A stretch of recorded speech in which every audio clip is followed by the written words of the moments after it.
Whether we like it or not, he's the self-proclaimed governor of Mid-Missouri, and he's the host of TTBS, the podcast.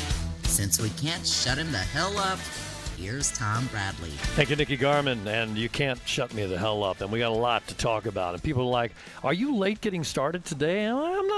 I'm not late getting started over here. It's and if we are, it's Ellis Bennis' fault. I'll take responsibility. Is that for okay? Yeah, we're never late. We're always on time. Yeah. Hey, you said you hit the gym 5 days in a row. I worked out 5 days in a row. That doesn't mean the gym necessarily. That was elliptical or body weight exercises. But I'm really trying. Whatever. No, you're working out. I'm really trying. Yeah. Look at you go. Yeah. Like I said, I've got the genetics to make it into my 90s because my grandparents did, Yeah. and they treated their bodies horribly. So I was like, if I take care of this thing instead of the doughy outlook I have now, I think I might be able to How's your outlook on life? It's kind of a doughy. It's doughy. Let me say good morning to Brad Newkirk, who I know is listening from his hospital bed. The guy had open heart surgery. Wait, was I not supposed to? Oh. Sorry about that. He's lounging today. Yeah. With an IV drip. I want to tell you something. Brad is one of the most physically fit guys I've ever met. And I told him that when he climbed almost naked into a hot tub with me. And I was like, man, you are one beefy, cakey looking. You are Yeah. Did he get back out of the hot tub after that comment? Because I definitely would have. No. Everything warmed up, you know what I'm saying? No. He's in tremendous shape. He's a long distance runner, and he's a long distance running coach as well to kids. And it just goes to show you got to pay attention. Yep. You got to check it out. So I've got one more thing I want to do on my healthcare, and that's I'm going to do a calcium screening. Yeah, me too. After Sarah talked about that, I think that's so important. Sarah Hill, who was on the podcast with us. A lot to get to in the first couple of minutes. You asked me, will I talk about Mayor Buffalo in Columbia? We'll get to something in a moment. We're live from Truman's Bar and Grill this weekend when Alabama comes to town from Mizzou. That's an 11 a.m. game. And you're like, how do I tailgate and have stuff? Shut up. Get into Truman's and take advantage of their breakfast buffet. Oh, nice. That'll be here. And then go straight over to the stadium and watch Mizzou beat up on the Crimson Tide. So we appreciate that. And Ames is taking care of us today. I think Cheyenne has the morning off. So thank you, Ames, for doing that. Oh, and Truman's posted a little video of their breakfast buffet. Ooh. And I want to quote my wonderful wife, Dynamite Deb. And you tell me if this is sacrilegious.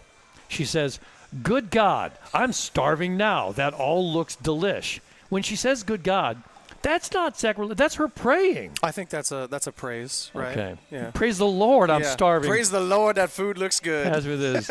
Thank you to all of our supporters out there, including our sponsors last week, which we didn't get to do some specifics with, and we had to skip things like the big announcement of the week and the segment called Keep Your Eye on the Crap, because we had a special podcast with Moon Choi, Chancellor at Mizzou. And thank you, Moon, for being with us and everything you're doing for our city.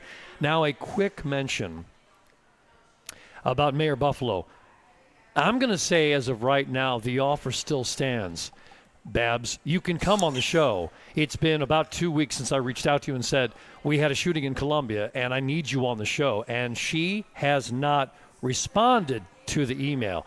And I'm pretty sure I gave her my phone number in there, too, which I don't give it to all the women I reach out to. But I did to Barbara Buffalo, our fine mayor, and she still hasn't responded. Now, the offer's not going to stay there forever, Barbara. So get in touch, and we'll get you on the schedule. Today, our guest on TTBS, the podcast, a very real story we're going to be talking about with kids who, unfortunately, are part of the foster care system in Missouri. Not so unfortunately, they have help with CASA, Court-Appointed Special Advocates. And there's a lot to talk about, and you're like, well, Tom, I don't know what this is. Well, then maybe you better be listening. We're going to get into it in just a moment to explain what is going on and why these kids need our help and why I have believed in CASA for so many years now. Ellis Bennis is the co-host, our webmaster, and from floatingacts.com.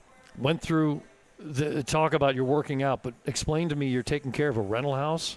Yeah, so a lifelong dream. I grew up, my first job was a 4-year-old. I was painting rental properties for my parents. I got paid in Hot Wheels cars. Still have the Hot Wheels cars. Very nice. And so that was always my dream, and we got our very first one. Ironically, it's right across the street from us, so it's super easy. And my first renter is already rented.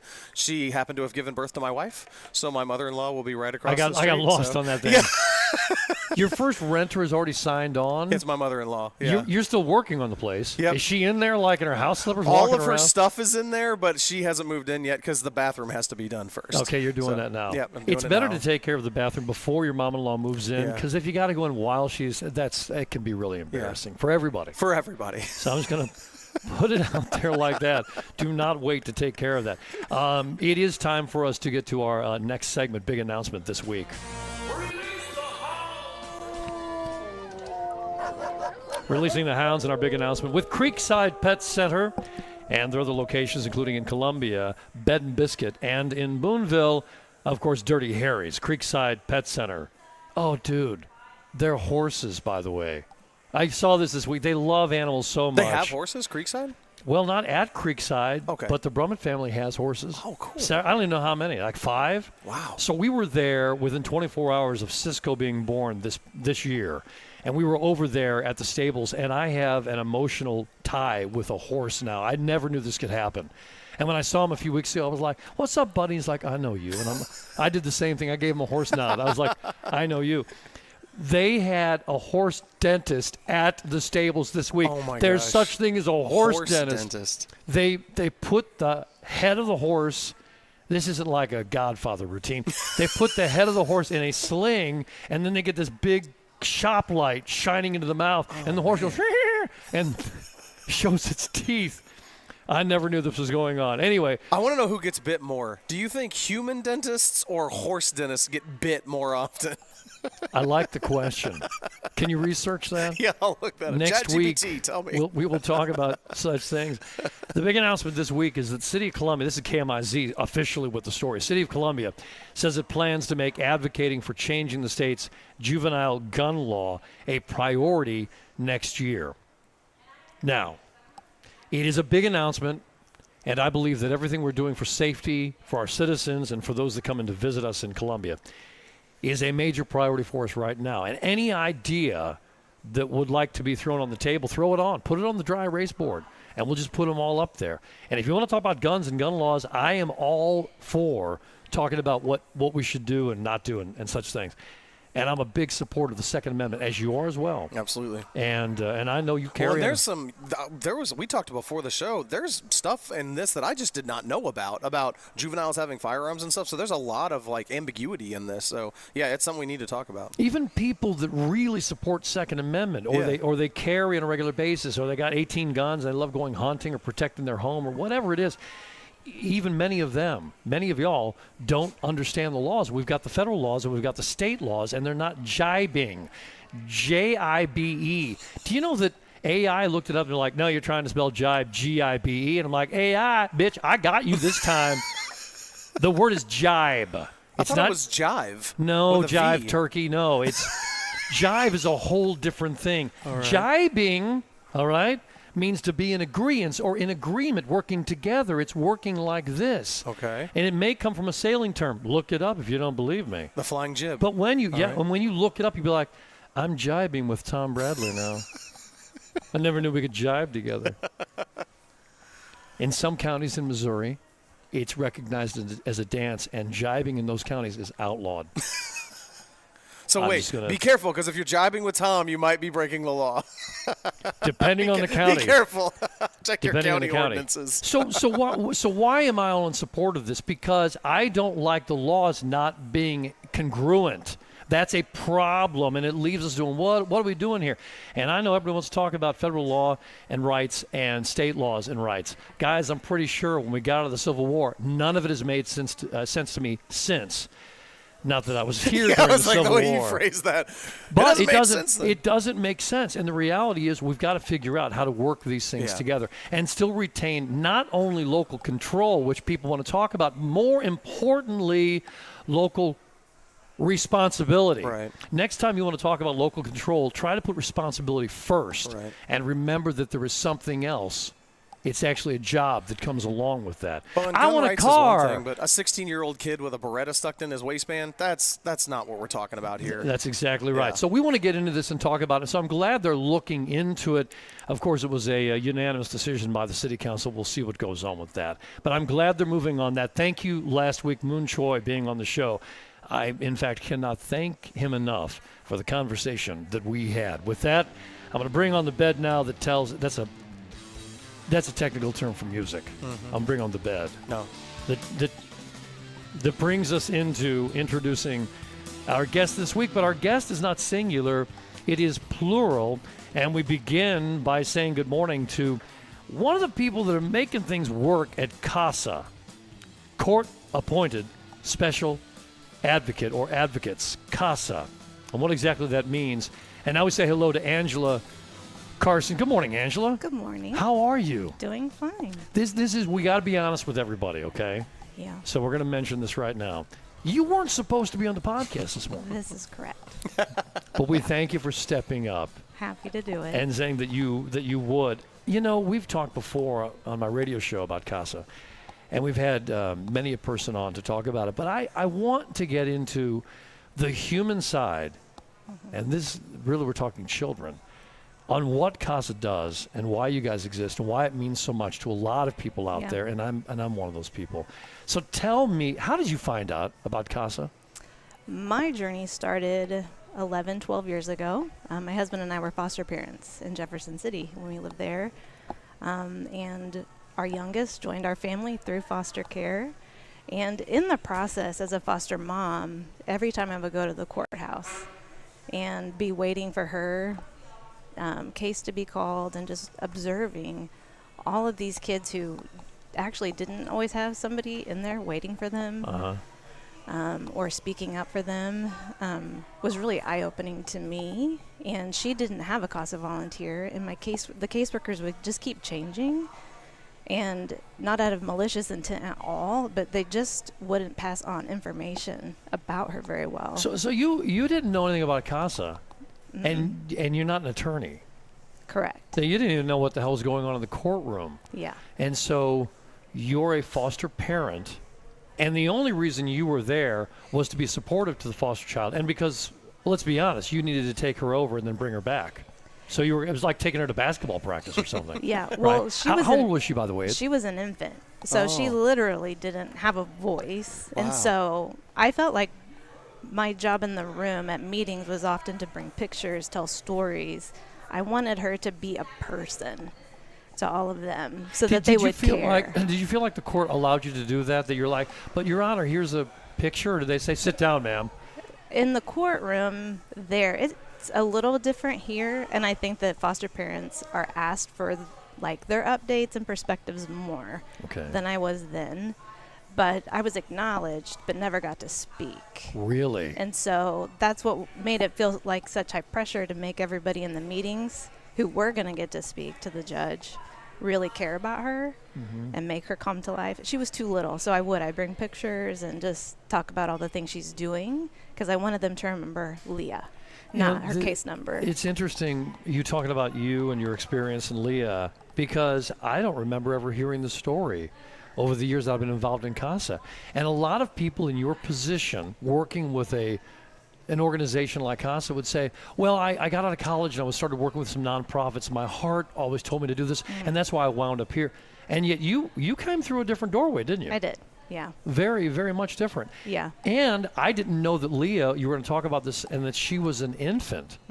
And so when we talk about a kid needing somebody to be there, to represent and be their voice, they all need it, but that's a great example, right? Yeah. Yeah. Why did you and your husband decide to become foster parents?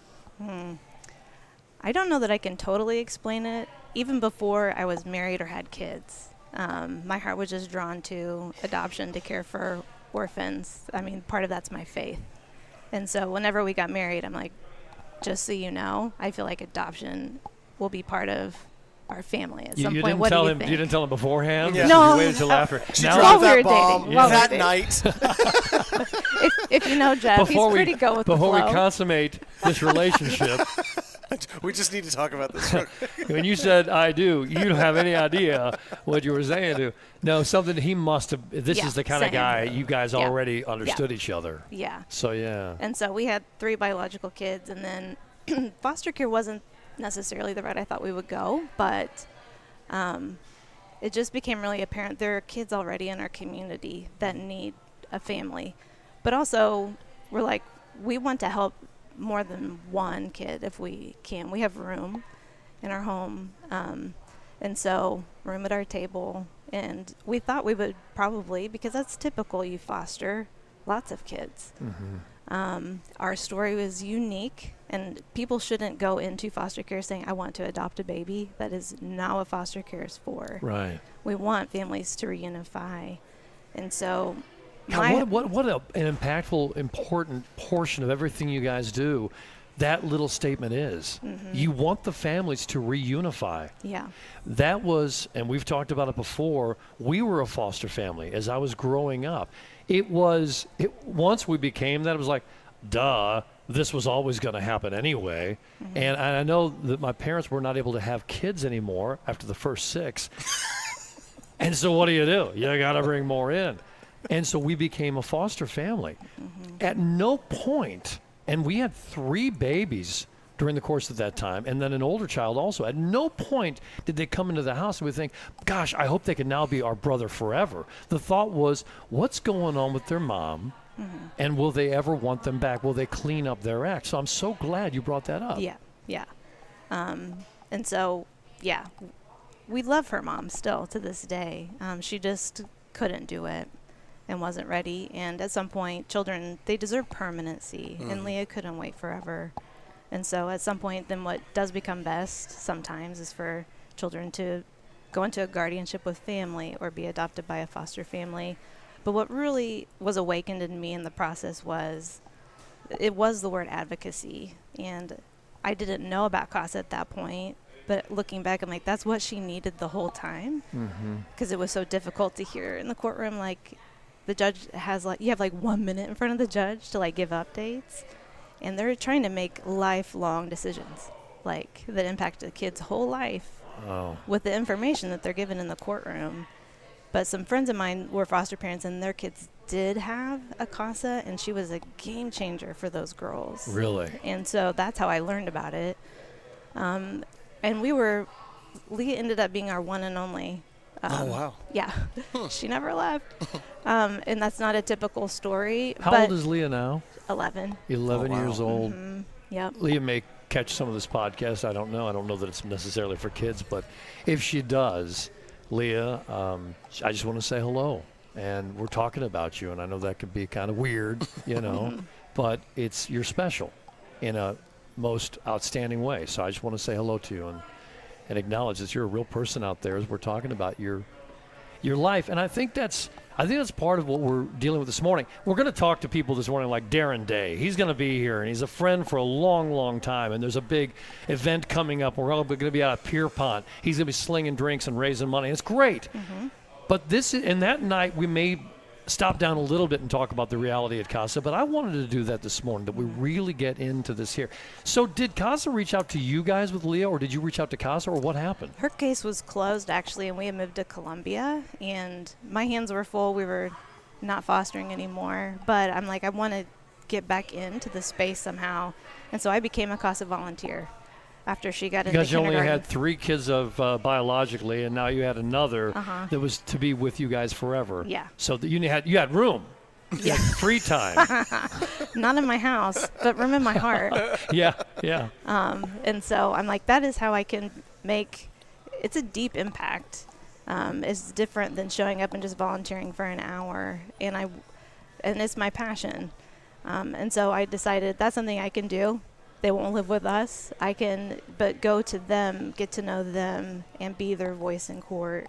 And so I got trained in 2020 and was a CASA volunteer for over 4 years for 2 little boys. Got to watch them go from ages 1 and 2 to 5 and 6. Oh, my gosh. And I still keep in touch with their great aunt who they ended up staying with, and just got school pictures yesterday, actually, of the boys. And it's just an honor to get to, and a privilege to get to enter into someone's story in their life and get to be that for them. For anybody that gets inspired by this, just to put a clarity, you don't have to be a lawyer. You don't have to have any prior legal or training. Just if anybody's interested in helping, just contact CASA, because you said you went through the training. Yeah. So you will train folks on how to do this. Correct. Yeah. all walks of life. So what if some of us kind of had a little litigation attorney in our heart and would and would love the chance to Would it be tell Hart? a judge what's If you going have a on? lawyer inside, is Hart the right location? I think that might be somewhere else. Wow.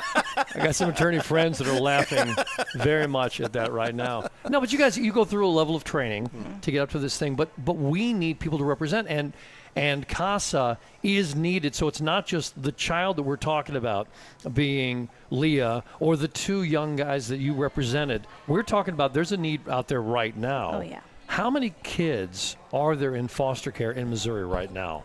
In Missouri, there's usually around 13,000. That number can move up and down a little bit. Wow. I That's don't a lot even. of kids. And so at some point, sooner or later, there has to be a court proceeding on something going on with Oh, them. yeah. Okay. And every time there's a court proceeding, if there's not a CASA involved with them, they're on. What is it? Just the court going, well, they look like they've eaten in the last week. Is that, well, I don't know. What does the Yeah. court do without a CASA being there? And you refer, CASA is the organization, but it's also what you call someone that does the volunteering, because they are the advocate. Correct. So they are called a CASA. Yeah. If the kid in foster care doesn't have a CASA to help them, then what happens? They're caseworkers. They're professionals paid to manage the case. They're also thinking about the parents and what they need to be doing and visiting them. And they're supposed to visit the child in the home every month. The hard part is they have so many cases, and it's hard for them to see. Sorry, there's a fly. Yeah. It's hard for them to really get to know the children. They're basically making sure, are they safe? Are the parents doing what they're supposed to do? Organizing all the meetings. And there are also attorneys called guardian ad litem, which represent the children in court, but they as well have so many kids on their case and rarely get to know the kids. What's the normal caseload for a caseworker? I mean, like CASA, you were saying like you had one, two. So what's the normal caseload for one of the caseworkers? 18. Wow. It's supposed to be 18. However, they're usually way understaffed, so it can get up to 30. Sounds like teachers in our public classrooms, right? I mean, way too many kids, and then what do you wind up with on that thing? Yeah. That is just, that's got to be so difficult for the kids. Does a child, let's say we've got a 10, 12-year-old, do they recognize the value? Are they building a relationship with their CASA? And so when and the child will go into the courtroom for that proceeding, right? 10? Sometimes they do. Okay. Sometimes they do, sometimes they don't. It depends. If they want to talk to the judge and they want to be there, yes. Then they'll be there. And so if they are there and the CASA is there as well, representing and explaining to the courtroom what's going on with the child's life, do they look at them like, that's my hero right there? Do they? I don't know that they always get told that. Sometimes kids in the moment don't realize how important something is in their life. Sometimes they do. We have a teenager who recently just graduated high school, and she did write a letter to her CASA volunteer, who now she's just starting culinary school. And she never believed in herself that was possible, given her life circumstances and how she grew up. Yeah. And she did recognize that Denise helped her believe in herself. She helped her fill out the paperwork.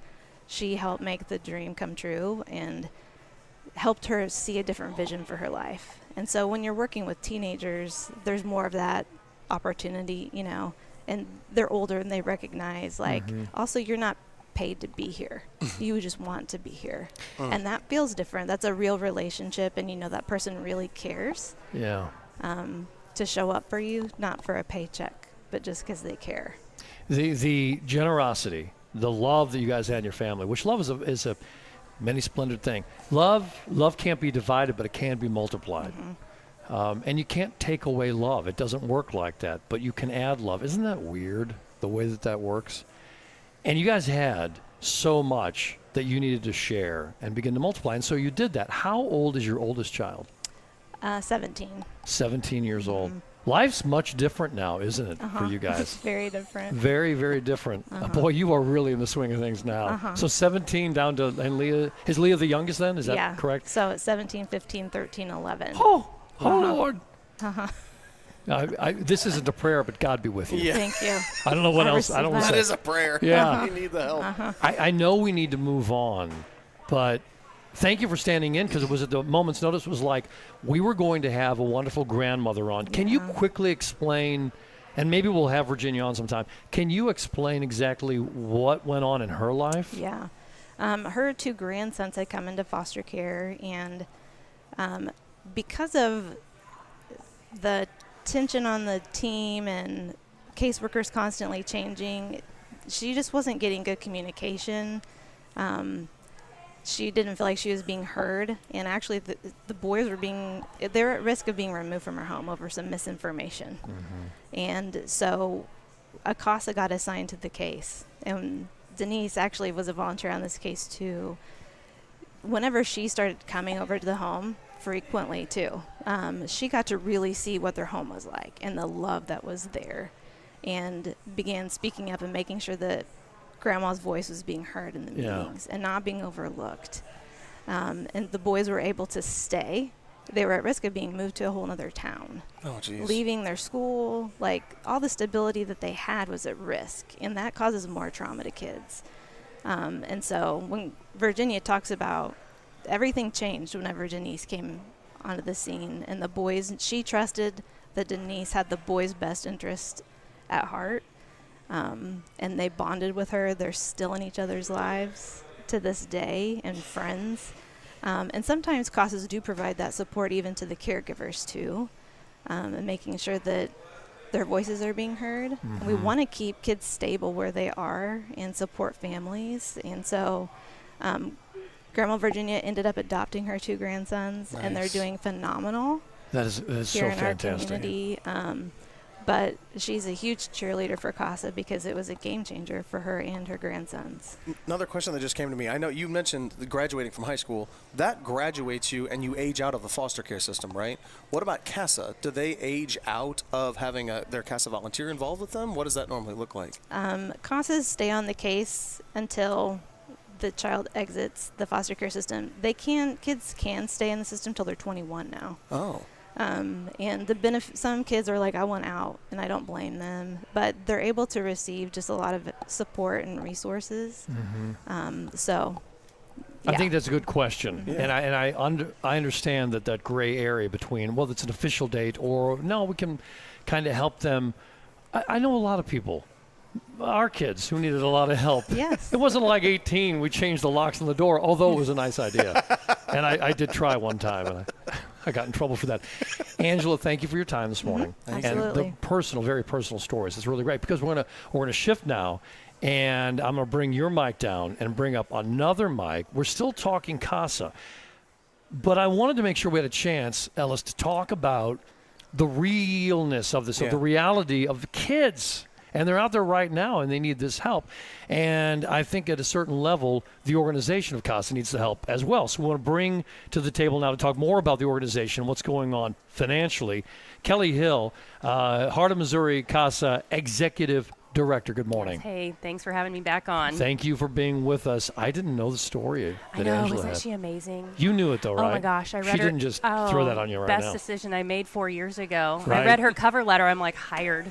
Right You now. can't replicate that. Yep. You can't replicate passion. You can't create it in somebody. You can teach somebody hard skills. Yeah. You can teach them how to use a database, usually. But you can't teach that. God, it's If they're so. gonna have it or not. You know, and it's, you say hard skills. We got all this soft that Yeah. we need to have room in our hearts. The untangible things, the intangibles that we need to have for kids. Yeah. But you, as the executive director, we got some boards, we got some nails, we Yeah. got to build some stuff going on. We need to raise some money Exactly, right now. yes. What's going on with you guys? Are you building a new place? We are building a new building, a permanent home for CASA in the community to last for years and years and years. Wow. Yeah, it's Wow. exciting. Let's go back to Heart of Missouri CASA. Covers what area? We serve right now the 13th Judicial Circuit, which is Boone and Callaway counties. Okay. I don't usually look at 13th Yeah, that was- Judicial. Yeah. So what is Wait, that? I Yeah. live in one Yeah. of those. Yeah.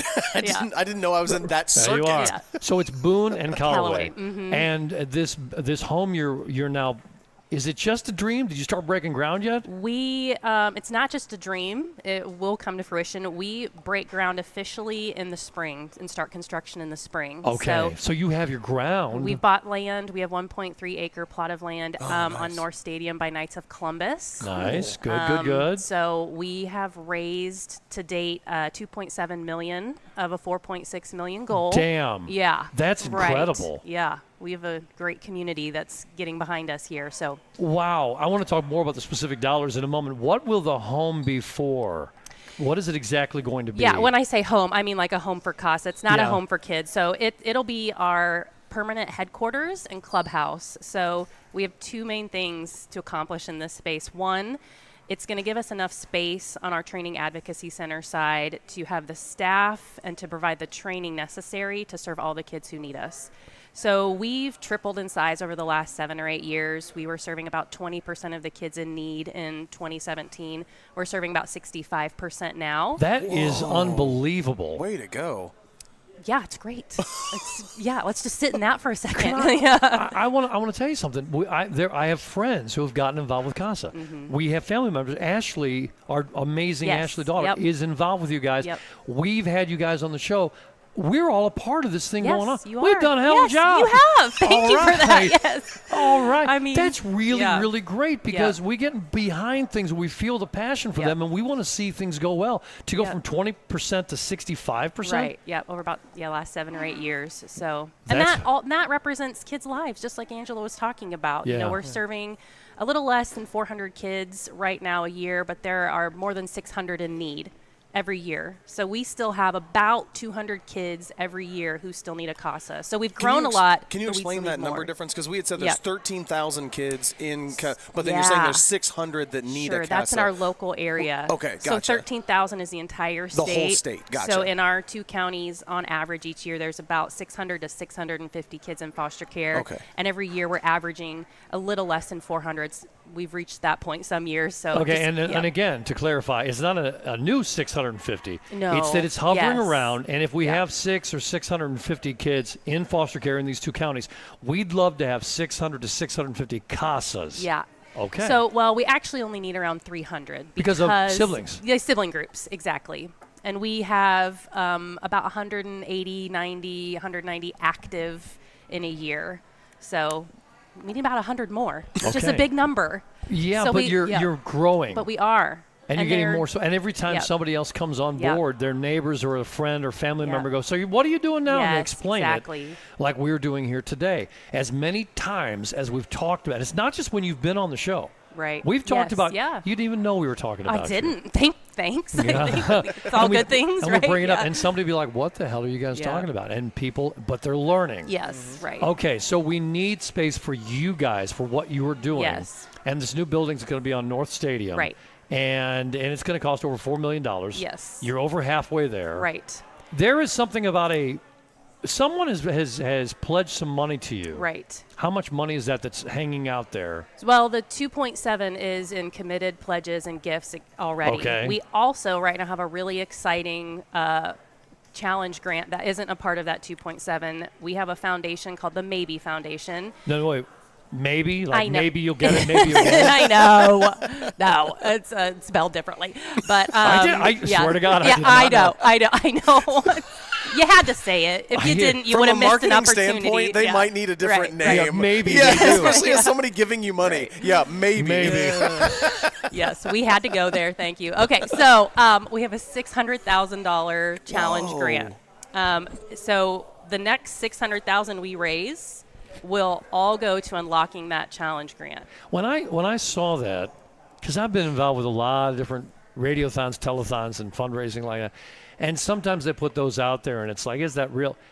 If I was giving you guys $600,000 and I found out that you didn't get to the point that you needed to, I would want the money back. Sure. And actually that sure. happens on a regular basis. Oh, yeah. So I think that's a real challenge, Grant. It's like we're putting the money in. If you guys Yeah. are serious, if the constituents in your 2 counties are serious about this thing, you'll come through on it. So those dollars are out there if we can Yeah. raise the other Right. money. Yeah, and we will. I mean, we will. There's not an if. It's I going to believe you. happen. There's no maybe. We can't. Yeah, there's no exactly. maybe. There is no we can't do this. Yeah. Well, that's big. Our goal, we have until July to reach the challenge, but our goal is to have it done by the spring so that when we break ground, we can start construction, we can reach their challenge, and that'll get us to about 3.9 of our overall goal. So we'll have about a year. Construction will take a year, so we'll have a year left to raise the rest. I want to go to something I'm quoting off your website. When you talk about that CASA needs the home, it's not kids needing the home. Right. But you do say on the website that the children need to meet with their Yes. advocates, with their CASAs, in warm, child-friendly rooms. Yeah, that's Well, like most people would not think that's going on, but you recognize there's a need for that. Why? right. So that's the other side of the building. So I first talked about the training advocacy center side that will allow us to expand our team to serve all the kids. The other side is a part we're really excited about. It's called the Clubhouse, and it's a space that is designed with kids in foster care in mind from the get-go. So there's no space like this in the community, and numerous things are going to happen in there that will uplift really the whole system. One, it's a space where CASA volunteers will be able to have visits with the kids. Again, it'll be private, neutral, but home-like and comforting and healing. But some other things we're really excited about to help just our partners in general. So when we talked about reunification, Angela said the goal is to reunify. We want parents to reunify. There's a process they have to work through, and at the beginning they are having supervised visits. So somebody is supervising the visits, making sure that things are okay, kids are safe, parents are sober. Because the kids wound up in foster care one way or another. Yes, and so something wasn't right. Something went wrong, and Yeah. I will say the majority of the primary reason kids come into foster care is because of neglect. And neglect is associated with several things, very complicated things. It's typically parental substance use problems, so drug addiction, serious mental health problems, a lot of times insufficient housing, so homelessness. They're all kind of combined into this big web of really complicated things, and kids aren't safe in those situations. So knowing that's the primary reason, parents need to be supervised in those situations. There are going to be a small number of situations where the courts won't ever try to reunify. Very small percentage. We're talking this really serious physical abuse or really serious sexual abuse. They're not even going to go that route. Okay, that's Sure. a very, very, very small percentage. You know, Very that's a small. tough thing to bring up because it's so less than human. Yeah. Yeah. And I understand that, but it is a reality, and I think there are people listening that would be like, I'm glad to hear that, because I don't know exactly what's going on there.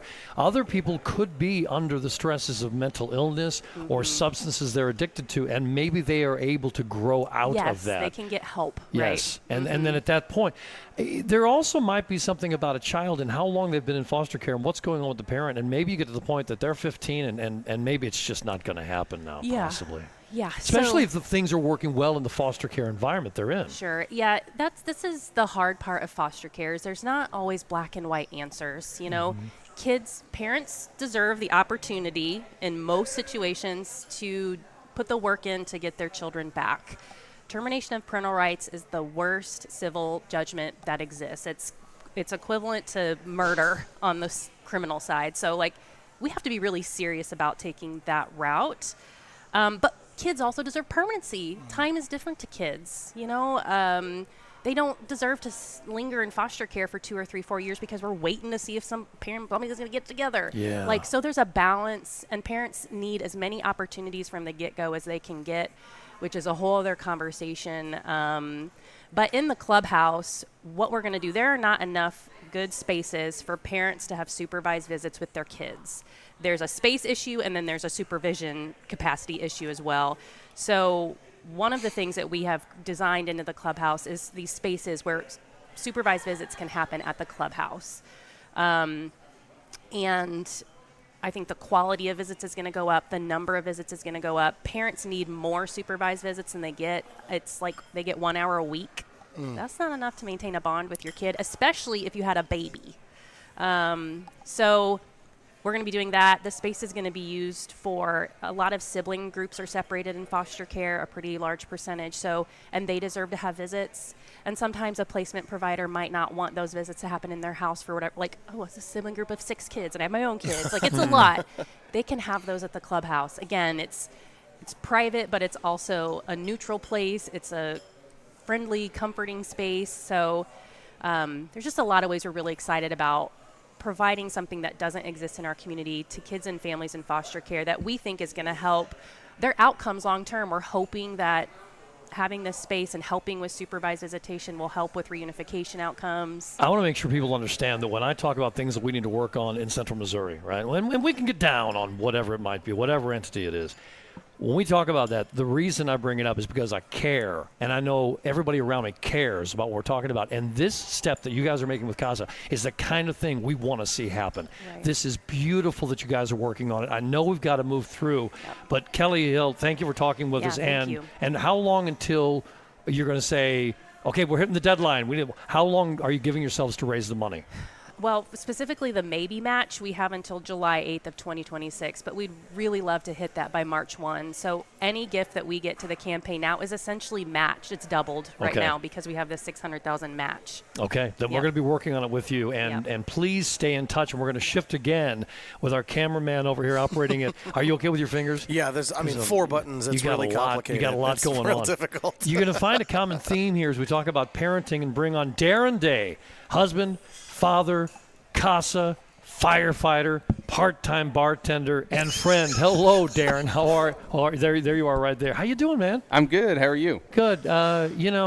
We've already talked about how many kids earlier, 3 kids, and I've got 3 kids. You have 3 kids. Yes. Ellis is the only one that's beating us, and I'm going to let him win. I got 4. Yeah. I got 4. 4 kids over here. No competition here. There's an old saying: if you want to get something done, go ask a busy person because they'll get it done. I guess it has something like that when you're talking about helping a child. We need a CASA. We need somebody to volunteer for CASA. I know. Go get a guy that loves kids so much. They had 3 of them with his wonderful wife. You've got 3 kids. How old are your kids now? I've got a freshman at MU. I've got a 16-year-old fresh driver, and I've got a fresh 13-year-old in 7th grade. They're fresh these days. Did he hit all 3 of the worst possible things? Yes, I think he did.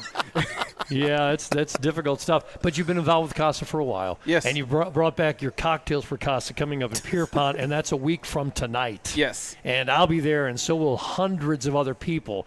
But tell us in the beginning, why did you get involved with CASA? I got involved in CASA because I'd volunteered with the fire department for a long time and kind of worked myself away from that. But I felt like I wanted to get back to the community. I wanted to get involved with CASA. Kelly was an inspiration to me. I saw her present at my Rotary. And it was something that just kept coming back around. I kept running into people who said, hey, you should consider CASA.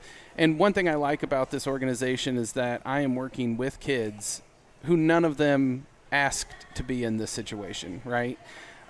So I feel being an advocate for them is something that's really rewarding, and it was a good way for me to give back to the community. What a neat thing all the way through. You've got a wonderful family. By the way, your wife is a doctor. Did she just receive some sort of an award? She did, Well, yes. I'm not going to let this go. What was it? She is the Young Physician of the Year Alumni Award, which all of her residency partners have chimed in and said, yay, that means we're all still young. So, well, congratulations, yeah, sir. thank you. That I'm very is proud of her. Absolutely amazing. You weren't running out in the street yesterday, by the way, to clip down some weeds, were you? That was not me. Swear to God, somebody ran out into the middle of stadium. You and I live we're sort of the same neighborhood-ish area. Yeah. And somebody ran out there. I thought they had lock bolt cutters. And I was like, where's this guy going? And he looked like you. Tom had 9 and 1 dialed. I did. So And wait, he those ran are out hedge there. clippers. And they were hedge clippers. They were pruning clippers. And he ran out there because there were weeds growing up at the median. Yeah. Which I think now they've clipped them, I think we'll have some panhandlers out there. I'm pretty. Trust me, Did I we thought. teach kids not to run with scissors? He's running with giant He's clippers. running out there in the middle. Oh my God! Trust me, I had thought about doing it myself because that was You probably becoming a see it all the tree time. in the middle of Yes. the stadium. Yeah. Whoever that was, you're my new hero. Yeah. And then- but you've been a hero for us for a while. And this thing, how is this like the third year you've done this? This is our third year. Yeah. Oh God, we had so much fun the last 2 years, and it's so many people come out. You guys now have additional parking and shuttling available Yes. for Pierpont. First, hats off to Pierpont for doing the guest bartender deal. Absolutely. All they do is they say, hey, you want to guest bartend? And you say yes, and they go take all the money and give it to whatever you want to give it to. Wow, that's awesome. So you'll be doing that out there. Do you have special drinks for us a week from tonight? We do. We're going to do a Blackberry Mule, which will be a non-alcoholic option, but we can also add alcohol to it for you.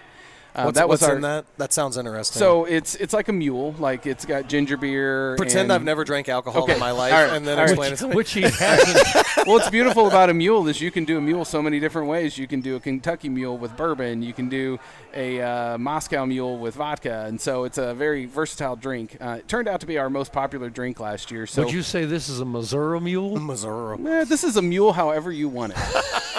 But we're going to do blackberries in there, muddled blackberries, and ginger beer, and then whatever alcohol you want to add to it. Well, what's or, the best thing to throw in there? Vodka, or would you throw in? Can you do Well, rum? I don't know. I think rum's a little sweet, but I'm more a bourbon guy, so Okay. I like the Kentucky mule. But Okay, all right. and Me, then- I like a beer and I Yeah. like an NA beer. So that's the two things that I'll be having that night. But you'll have other cocktails as well. Yep, we'll also have our old fashioned, and I just Yeah. learned from the little thing on the table today that next week is Old Fashioned Week. So how much better could that be than to come out to Wow. Pierpont, support a good cause, and have an old fashioned? Are you saying the old fashioned, the cocktail, is Yeah. so important it gets a full week? It does, evidently. Wow. Damn. If Yeah. you die for our country, you get a weekend. If you're an alcoholic beverage, you get a solid week. You get Get a whole week. You get the whole week. Who's going to be playing? How do you get live music? Yes, we've got the house band. They're going to be out there. Good. They've got a great following, so we're excited to have a crowd come out to see them. We've definitely learned a lot in the first 2 years. We're finding new ways to manage the crowd, so we're going to be organizing the drink line and the food line and all of that in a little bit different way. For those that are drinking beer, we'll have a beer table where you can come buy a big bucket of beers. And not have to wait in the longer line to get cocktails and food. Was your date last year in October? It was. Okay, I just remember that the weather was great, and Yeah. so it's one thing that you always got going for you. And this year you've added parking at Devil's Icebox. I don't know if Pierpont has ever done that before. Devil's Icebox, the parking for that is just through the woods and down at the bottom of the hill into Rockbridge State Park. So you'll grab a shuttle, come right up to Pierpont, and be right there, and then pick up a ride back, right? Yeah. Okay, so that's easy enough. What time does this begin next Thursday? The event runs 4 to 8 or whenever we stop. So, So the parking is running 5 to 8:30. Is that correct? yes. Okay. Yeah. We're 'Cause I'm- assuming in the first hour people will be able to park at Pierpont, and then it'll Right. fill up. And Okay. Yeah. But we'll get that going, and then we'll keep it going after the event for a half an hour. As long as it takes to get you back to your car, we'll take right. care of you on that thing. Get a free cup with a shuttle ride. What?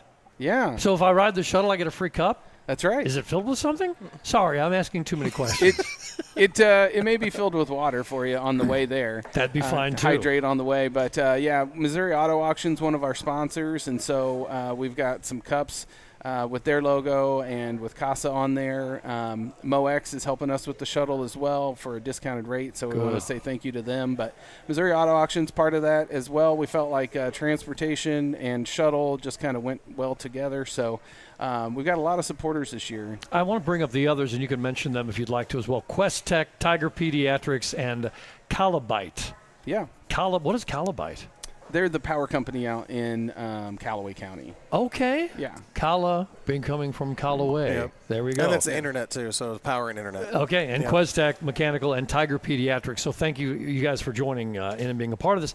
And it's tough for us in a podcast to get into events specific like this because most of what we do with the podcast are created for a little bit longer shelf life, I guess. The whole podcasting thing is still new to me, so what do I know about it?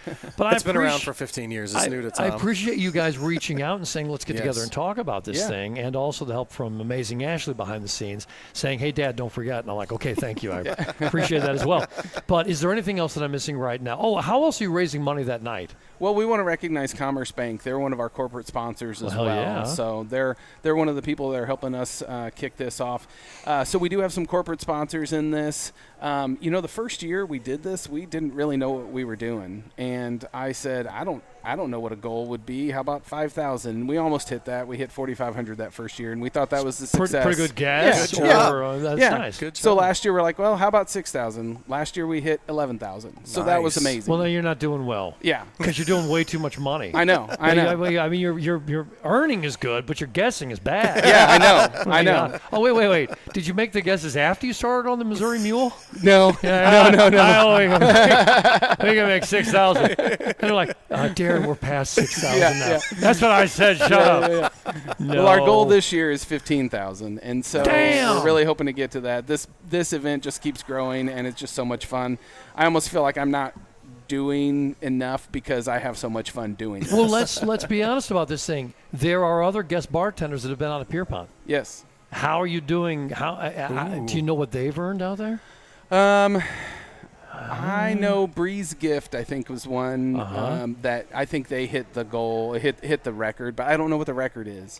I always 'Cause like I to wanna- compete with Craig Brumfeld, and so I always just aim to outdo him. That's And really what I'm. was his money he was raising for Peace. for Yeah. Julian Jackman's Yeah.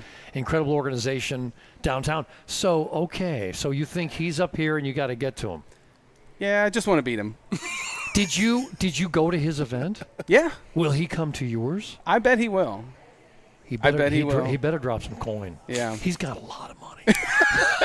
I'm just saying, he should give you a lot of money. Will you have raffles and stuff going on? Oh, or yeah. Auction, Yeah. silent auction things? Yeah, we'll have some silent auction stuff kicking off next week, and then we'll also have some raffle items, and we've got some really cool stuff. We've got some things donated from Rusty Drewing, some Nice. Chiefs stuff that you could win. We've Go got Chiefs. some bourbon raffle packs, other sort of alcohol raffle packages. So lots of fun stuff to win. I want you to pass.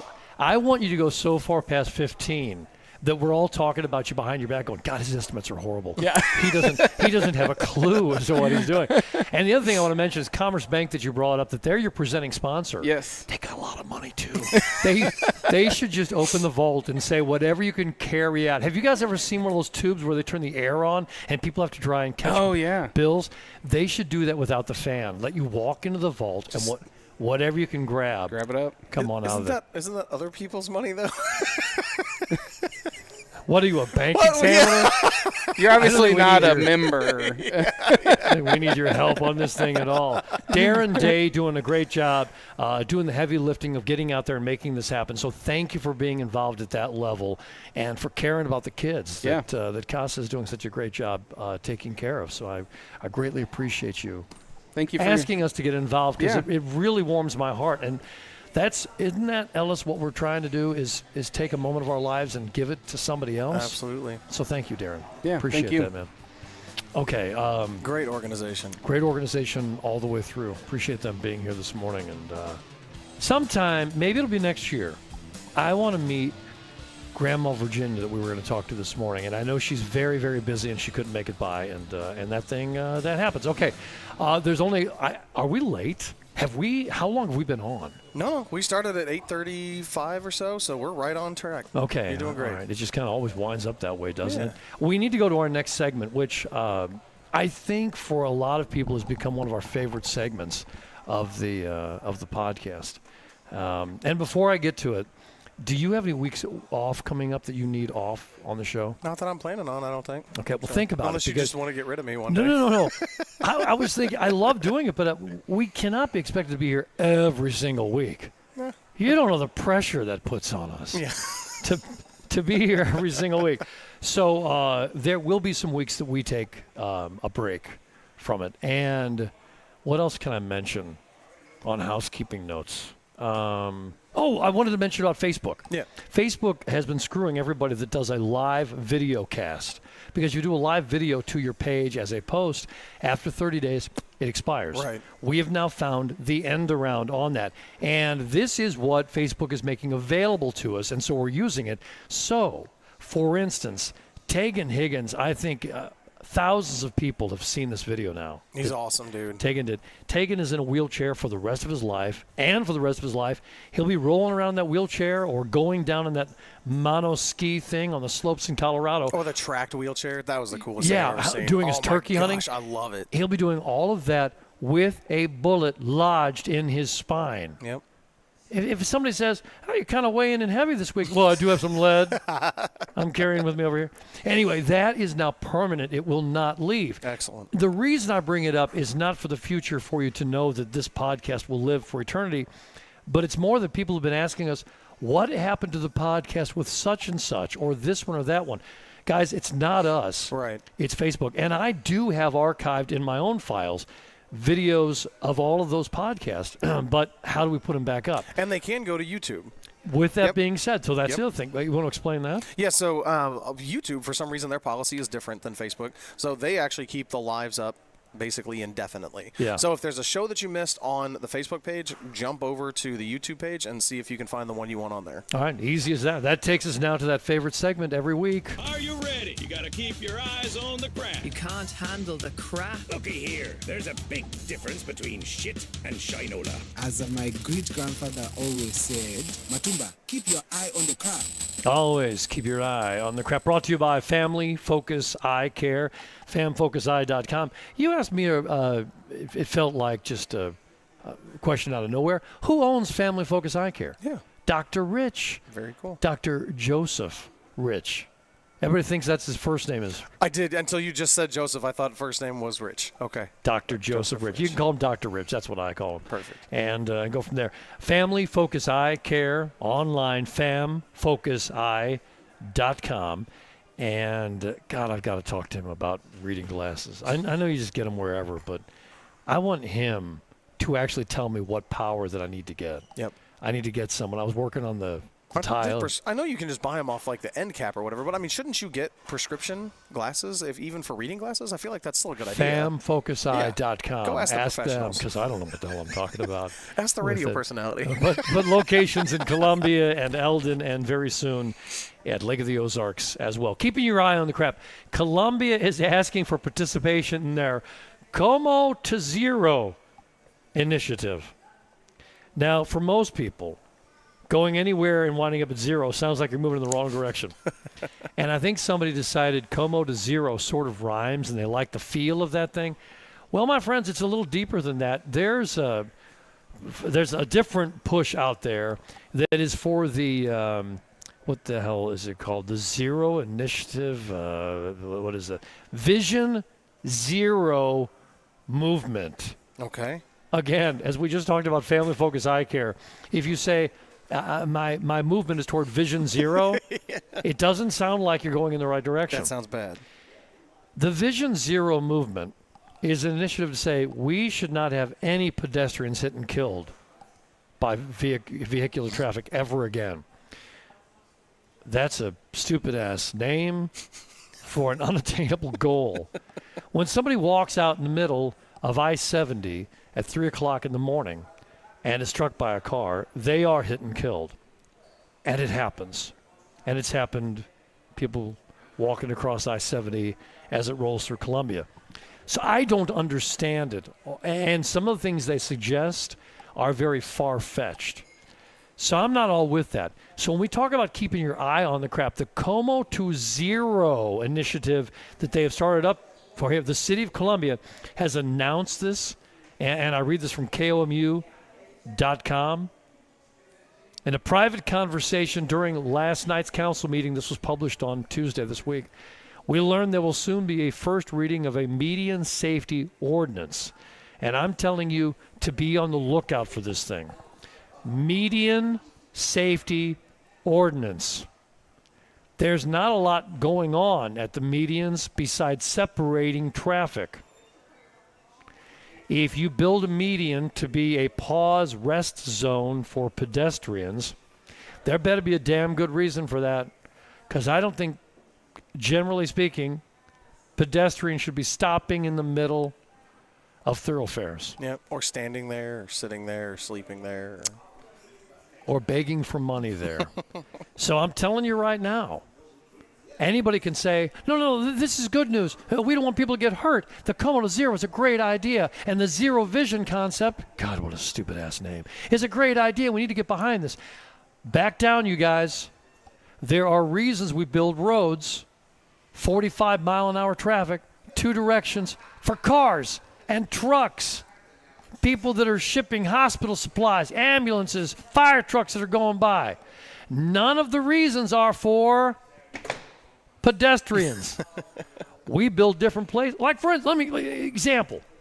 What do you build if you want to be able to transport yourself or other things via golf cart? Go. Golf cart path? Golf cart paths. Where do you generally see those? In golf carts? On golf courses. Golf courses. You almost got that one wrong. You put me on the spot. You're making me really nervous. I know. Sometimes people will drive golf carts on roadways, and if they do, they have to be outfitted and approved to do so. Do pedestrians sometimes lay feet onto pavement that are otherwise built for vehicles? Yeah, they do. So we've got to be concerned. But you will always have pedestrians hit and killed by vehicles on places like Highway 63, and they're not supposed to be there.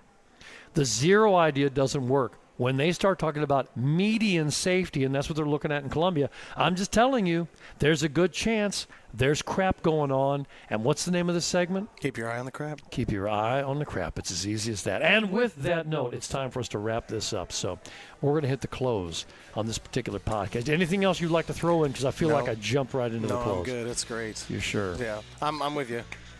That makes sense. I feel like I wore you out on this last segment. No, it was so good too. Going through with the CASA folks, like seeing the. I'm going to quote a scripture here from James. It says, "Pure religion is undefiled, taking care of widows and orphans." So take care of these kids. They're not all orphans, but they still need somebody. That's exactly right. So good. I appreciate you doing that and bringing it back up. All right, we got to get out of here, folks. What do I have left to say except live this day as it was the last day of your entire life, right?